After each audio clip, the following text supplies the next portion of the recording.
میں انشورنس کے حوالے سے ایک سوال کرنا چاہتا ہوں کہ لائف انشورنس جو لوگ کرواتے ہیں آیا اسلام میں اس کی اجازت ہے یا نہیں؟ اصل میں یہاں اس کو کہوں گا آپ سے کہ ایک تو ہمارے ہاں جو اس وقت انشورنس کا نظام ہے وہ لازماً گتھا ہوا ہے سود کے ساتھ، لہذا اس شکل میں جو اس وقت انشورنس ہو رہی ہے وہ تو حرام ہے، اس کے حرام ہونے میں کوئی شک نہیں ہے۔ البتہ یہاں پر پیور انشورنس کی بات اگر کی جائے جس کے اندر کہ کوئی سودی معاملہ نہ ہو، کیونکہ وہ پھر انویسٹ کرتے ہیں اور اس کا بھی پھر وہ جو ہے وہ نفع دیتے ہیں، وہ سب کچھ ہے، وہ سارا معاملہ ہے۔ اسی لیے جس نے کوئی بڑا بینک بنایا اس نے 7 انشورنس کمپنی بنا لی، حبیب بینک بن گیا، حبیب انشورنس کمپنی بن گئی، وغیرہ وغیرہ۔ آدم جی بینک تھا، آدم جی انشورنس بن گئی۔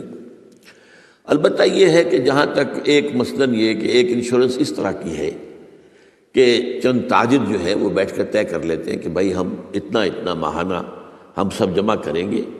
تاکہ ہم میں سے اگر کسی کو بڑا لاس ایک دم ہو جائے تو ہم اس کو کمپنسیٹ کر کے اپنے پاؤں پہ کھڑا کر دیں، تو اس کو کوئی حرام نہیں کہہ سکتا، جائز ہے۔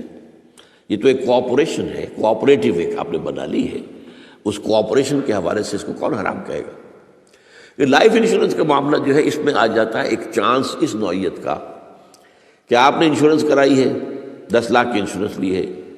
آپ نے ابھی 2-3 پریمیم جو ان کے دیے ہیں کہ آپ کا حادثہ کے اندر انتقال ہو گیا، اب اتنے پیسے آپ کو مل جائیں گے، یہ آپ نے how did you earn it? تو شریعت کے جو بھی جائز ذرائع ہیں ارننگ کے ان میں کسی میں یہ فال نہیں کرتا، یہ تو چانس کی بات ہو گئی، جیسے جوئے کے اندر چانس ہوتا ہے، آپ کا داؤ لگ گیا تو آپ کو جو ہے وہ 12 ہو گئے، اور نہیں تو ظاہر بات ہے کہ آپ کی اپنی رقم بھی گئی۔ اسی طریقے سے یہ ہے کہ اگر وہ آپ نے جتنا بھی رقم جو ہے دی ہے وہ ہو سکتا ہے کہ وہ آپ بالکل ٹھیک ٹھاک اس وقت تک رہیں۔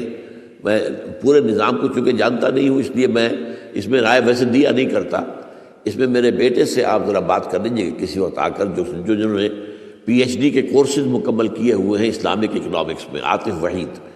تو وہ ہمارے وہاں قرآن اکیڈمی میں بیٹھتے ہیں، تو کبھی دن میں آ کے بات کر لیجئے۔ لیکن یہ چند باتیں وہ تھیں جو میں نے آپ کے سامنے جو میرے سامنے واضح تھی وہ میں نے واضح کر دی۔